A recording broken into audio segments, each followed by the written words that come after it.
Igloo, le Mac de l'habitat. Salut et bienvenue dans Igloo. Cédric Simonin, bonjour. Bonjour. Igloo, c'est le Mac de l'habitat, deuxième saison.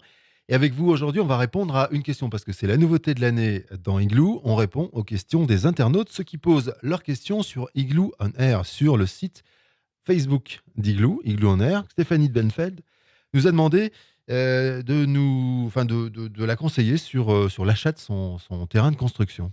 Oui, alors c'est un vaste sujet. Elle a raison de poser cette question parce qu'on peut faire des petites bêtises si on n'est pas au fait de ce qu'il faut prendre en considération. Alors c'est un sujet qui est assez large à traiter. Je vais essayer de le traiter de manière la plus simple possible. Je vais déjà faire un distinguo entre j'achète un terrain en lotissement et j'achète un terrain hors lotissement, en diffus. Vous savez, vous trouvez un terrain comme ça qui est tout seul dans un coin. C'est ce qu'on appelle hors lotissement en diffus. Donc, il y a 3 points que je souhaiterais traiter. Le premier, c'est les règles juridiques. Qu'est-ce que je peux construire dessus? Le deuxième, ce sont les points de vigilance liés à ce terrain. Et le troisième, c'est comment j'implante une maison sur ce terrain. On va commencer par le point numéro 1, les règles juridiques. Comment s'assurer de la constructibilité du terrain? Alors, les points de vigilance qu'il faut prendre en considération, le premier, c'est savoir ce que l'on peut faire sur ce terrain. Et là, dans chaque commune, il y a un PLU, plan local d'urbanisme, Mhm. qui vous dit, c'est une cartographie de la commune qui vous dit à l'endroit où vous voulez construire ce que vous pouvez construire. Ça vous donne, par exemple, quelle est la hauteur de gouttière qu'il ne faut pas dépasser, est-ce que vous pouvez faire un toit plat ou deux pans, quel type de tuiles vous devez et vous pouvez mettre sur Ça, votre, c'est sur votre différent maison. dans chaque commune.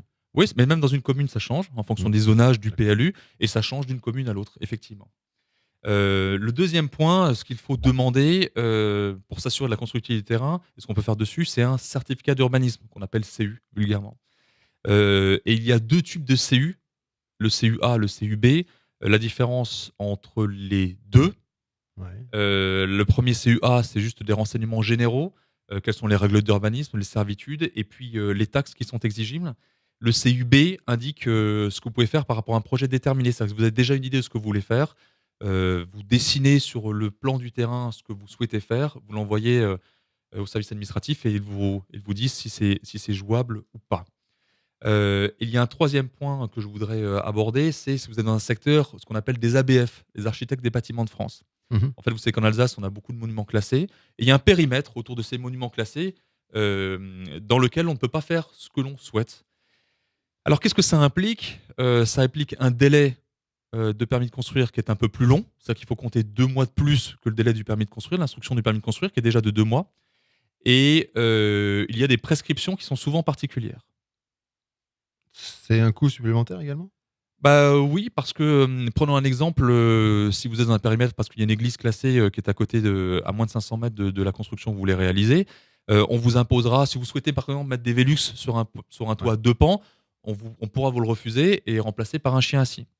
Alors un chien assis, c'est un terme de bâtiment, hein, n'imaginez pas un teckel sur un toit, d'accord? Pourquoi un teckel? Mais je sais pas, parce que j'ai pensé à un chien assis, Oui. mais on m'a déjà fait la remarque, c'est pour ça que je vous dis ça. Il y a des vieux chiens assis. Il y a des vieux chiens assis aussi, mais c'est Très vrai que beau, dans le très, bâtiment, très on beau. utilise beaucoup de lions, vous savez de noms là-dessus, il y a des dauphins aussi. Mm. Voilà, n'imaginez pas Flipper, un dauphin, c'est ce qui va en bas des gouttières. Donc, on peut vous imposer un chien assis. C'est un coût différent d'un Velux. On peut vous imposer un type de tuile aussi particulier. C'est un coût différent que les tuiles que vous auriez peut-être initialement prévues. Donc, c'est peut-être un budget supplémentaire qu'il faut prévoir. C'est pour ça que je voulais appuyer sur ces points-là. Il faut bien se renseigner donc avant, évidemment. Deuxième point, c'est le bornage du terrain. Oui, alors effectivement, vous achetez un terrain, vous pensez, vous avez l'intention d'acheter un terrain, il faut savoir déjà quelle est sa contenance. Et puis, pour implanter une maison, il faut savoir quelles sont les limites séparatives du terrain. Donc, il faut absolument vérifier qu'il soit borné ou le faire borner.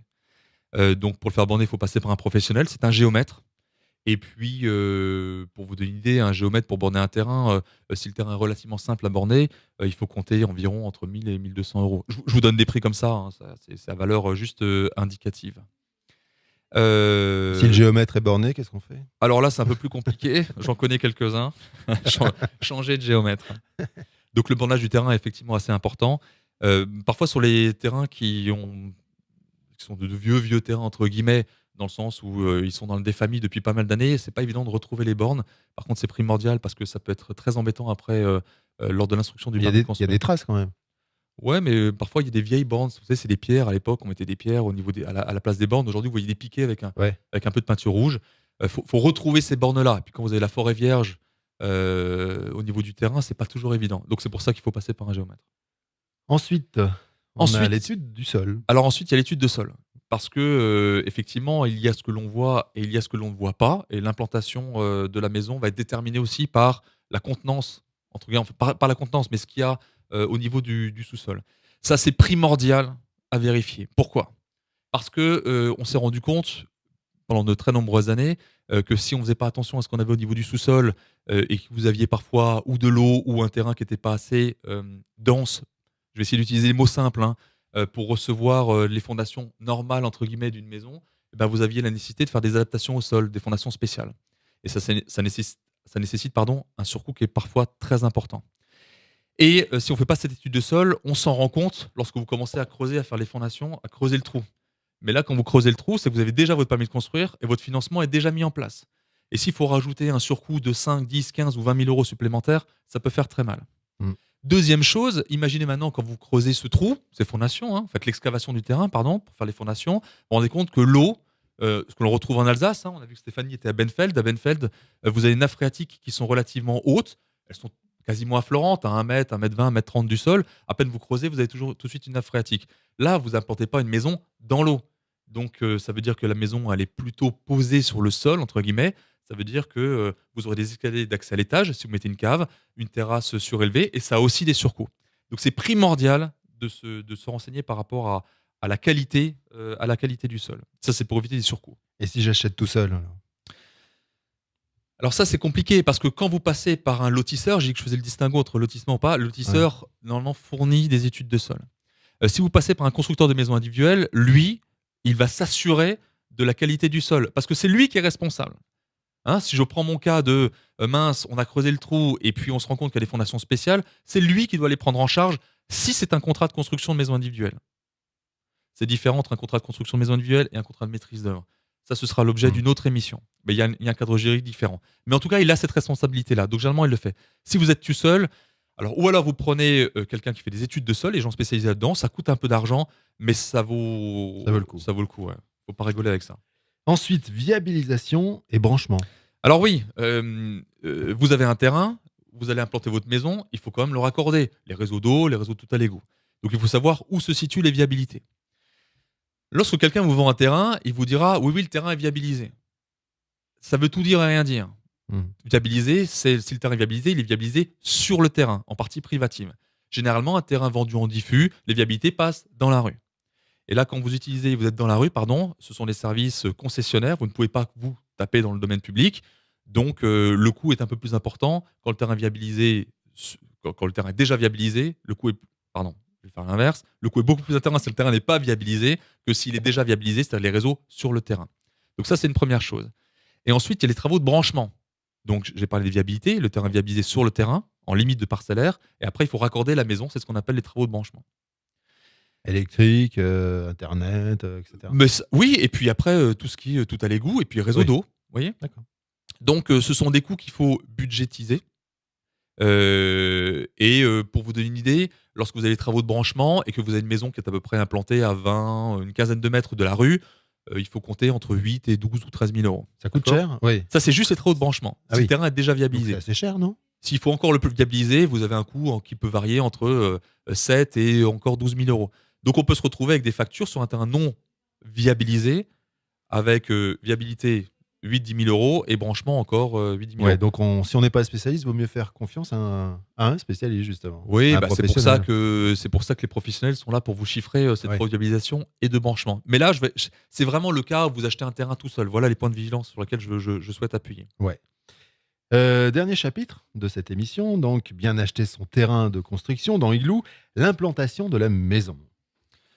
Et oui, quand on choisit un terrain tout seul, j'ai déjà vu des cas où finalement les gens ont acheté un terrain tout seul et j'étais obligé de leur dire mais on peut pas faire grand-chose. En tout cas, on ne peut pas faire ce que vous imaginez dessus. Je l'ai dit par rapport aux réglementations d'urbanisme. Il y a ce qu'on appelle les limites de prospect. Comment j'implante ma maison par rapport à mon voisin. Mhm. Dans le Bas-Rhin, c'est souvent 3 mètres. Dans le Haut-Rhin, c'est souvent 4 mètres qu'il faut respecter entre le mur de votre maison et la limite parcellaire. Mais vous pouvez aussi vous mettre sur limite de propriété. Ça implique une architecture qui est un petit peu différente. Donc ça, il faut le prendre en considération.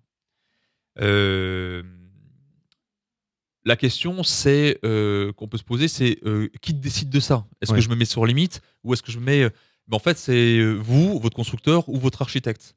C'est-à-dire que c'est ensemble, en fonction de ce que vous souhaitez comme typologie d'architecture, c'est vous qui allez décider de l'implantation à y mettre. Mais il faut quand même la respecter. Il faut faire attention à ça. Un point qui est intéressant aussi d'évoquer, c'est l'orientation du terrain. Alors, ce qui est assez amusant, c'est quand les gens demandent: «Mais est-ce que le terrain est orienté plein sud?» Tous les terrains sont orientés plein sud parce que finalement, Oui. l'orientation, c'est le masque de quelque chose sur votre terrain. Ce qui est important, c'est de savoir, où est située la rue et finalement, vous n'implantez pas la maison de la même manière que la rue soit située au nord ou au sud. Pourquoi? Parce que généralement, vous allez plutôt implanter vos terrasses sud-ouest et avoir, vos accès garage côté nord. C'est comme ça qu'on optimise la maison. Mais si vous avez la rue côté sud, là, vous allez avoir les accès côté sud. Donc vous aurez avoir une implantation qui est différente. Donc l'orientation du terrain va jouer. Il y a aussi les lignes à haute tension Alors les lignes haute tension, c'est un grand ou sujet. moyenne tension d'ailleurs. Ouais, moyenne tension parce que les hautes tensions, on les voit, assez facilement et les moyennes tensions, hem On construit en dessous, on peut? Alors, il y a un point de vigilance à avoir, c'est que alors on peut construire sous des lignes moyennes ou haute tension. Il y a des gros points de vigilance, notamment au niveau de la construction. Vous voyez? Parce que vous imaginez une pelle mécanique qui commence à bouger sur une ligne haute tension, on a déjà vu des dégâts relativement importants. Après, j'ai mis une réserve puisque vous savez que j'ai beaucoup travaillé avec l'institut de recherche, de Nancy-Brabois, qui est spécialisé dans les ondes électromagnétiques. Il y a les quelques points de vigilance à avoir, sous les lignes haute tension, moyenne tension, je conseille pas forcément. Ouais, Je vaut mieux conseille pas éviter. forcément. Ouais, vaut mieux éviter, vaut mieux éviter. Vous l'avez évoqué tout à l'heure, il y a la présence de l'eau également. Alors là aussi, c'est un point important. Oui, c'est un point important, je l'ai évoqué tout à l'heure. Là, j'aimerais évoquer, ce que ça implique. Quand vous avez de la présence d'eau et que vous voulez absolument faire une cave, vous avez une maison qui est sortie de sol. On retrouve ça beaucoup dans le Ride, ce qu'on appelle des maisons champignons, un peu taupinières, vous êtes obligé de remblayer. Ça a un surcoût, supplémentaire, il faut l'avoir en tête. Les remblais, ça coûte de l'argent. Une terrasse surélevée, ça coûte de l'argent. Vous avez souvent des gens qui sont obligés de faire des terrasses surélevées. Vous voyez, il y a plus de garde-corps, elles sont pas aménagées parce que tout d'un coup, c'était pas prévu comme ça Ouais. et puis ils se retrouvent un petit peu, en difficulté financière. C'est quelque chose que je trouve détestable. Donc il faut vraiment être vigilant par rapport à ça et parfois les professionnels, omettent certaines informations. Les mauvais professionnels, Mmh. les bons informent les gens. Ouais. Donc les terrasses surélevées, oui, c'est une conséquence parfois de présence d'eau. Mais on peut construire une maison s'il y a de l'eau? Alors attention, la notion d'eau, c'est quand vous avez une nappe phréatique qui est assez haute. C'est ça? C'est pas un terrain inondable. Un Oui, terrain inondable est non constructible. on est D'accord? d'accord. Et donc Non, quand je parlais d'eau, c'est ça. vous n'aurez pas de permis de construire sur un terrain inondable. OK, Là, je parle vraiment de présence d'eau liée à la nappe phréatique. Nappe voilà. phréatique, Et donc je c'est pas un problème? non, c'est pas un problème, non. Non, absolument pas. OK. La maison enterrée également? Oui. Alors maintenant, imaginons que vous n'ayez pas de problème d'eau et que vous puissiez enterrer votre maison, relativement de manière importante. Alors il y a d'autres points de vigilance, c'est la descente de garage et puis ce qu'on appelle les murs de soutènement. Ce sont aussi des éléments financièrement qui ne sont pas assez pris en considération. D'accord? Donc, le mur de soutènement, pour vous donner une idée, hein, si vous avez une descente de garage, vous creusez dans le sol, il faut juste retenir les terres à droite et à gauche de cette descente de garage. Voilà ce que c'est un mur de soutènement. Parce que je vois votre regard un peu dubitatif, Mmh. Eric. D'accord? Donc posez des questions s'il y a un truc que vous comprenez pas, Ah, parce que j'ai j'ai peur que compris, les j'ai auditeurs compris. le comprennent pas non Mais plus. vous êtes parfaitement clair. Donc là, vous avez un net surcoût par rapport à ces murs de soutènement et la descente de garage. Et si vous regardez parfois les maisons dans les lotissements, il arrive que les descentes de garage soient pas terminées pendant quelques années. Parfois pour des raisons financières. On termine avec le fameux terrain en pente. Oui. Alors vous avez le terrain en pente, ça c'est assez spécial. On en a un peu moins en Alsace que dans la région, annécienne, par exemple. Les terrains en pente, quels sont les 2 points de vigilance? Je préconise plutôt le terrain en pente montante, c'est-à-dire que la rue est plutôt en partie basse. Parce que ça, c'est l'idéal, vous avez une cave, vous rentrez droit au niveau de la cave, donc j'ai plus mes problèmes de descente de garage, plus mes problèmes de mur de soutènement Oui. et je sors directement, parce que mon terrain est en pente, je vais essayer de montrer Ouais. à la caméra et je sors directement de ma terrasse directement sur le terrain naturel. Ouais. Ça, en coût, c'est ce qui est le «moins cher» entre guillemets. Ce qui est plus ébattant, c'est quand vous avez le terrain en pente descendante, c'est-à-dire la rue qui est plutôt sur le haut. Mmh. Alors là, ça nécessite des aménagements, une maison en «escalier» entre guillemets, les jardins en terre à japonaise, enfin, ça nécessite des surcoûts et un aménagement de maison qui est un petit peu différent. Mais il y a des solutions. Oui, mais en fait, il y a des solutions au niveau de l'architecture, il y a des solutions dans tout. La question que je voulais évoquer là, c'est surtout des questions financières. C'est-à-dire Ouais. que souvent les gens flashent pour un terrain, ils ont un vrai coup de cœur, ils viennent voir un professionnel et là, c'est une vraie déception parce qu'en fonction de la maison qu'ils souhaitaient construire dessus, ben, on leur dit: «On peut plus faire ça, il faut» hein, et des coûts supplémentaires liés à l'architecture. Donc il faut faire venir le professionnel avant l'achat. Ouais, c'est l'idéal. C'est l'idéal, c'est bien de se faire conseiller par le professionnel, en amont. Bien acheter pour construire sa maison, bien acheter son terrain de construction. En quelques points, et pour résumer, allez, en quelques secondes, qu'est-ce qu'il faut retenir, Cédric Simonin? Allez, en 3 points. Un, on se renseigne sur qu'est-ce que j'ai le droit de construire dessus, les règles d'urbanisme. 2, je m'efforce de savoir, quelle est la dimension exacte du terrain, le bornage du terrain, et qu'est-ce que j'ai sous ce terrain-là. Et 3, je réfléchis à mon implantation en fonction des 2 premiers éléments. Très bien, merci. Alors, évidemment, on a répondu à la question de Stéphanie de Benfeld J'espère. sur ce terrain. Et Mmh. j'espère elle est très heureuse de l'autre côté de son transistor. Si vous avez des questions, vous aussi, eh bien, vous allez sur le Facebook d'Igloo, Igloo on Air, et puis vous posez vos questions, et on organisera peut-être une petite émission comme ça avec Cédric Simonin. Avec plaisir. Merci Cédric. Merci, À bientôt à bientôt. dans Igloo. Igloo, le Mac de l'habitat.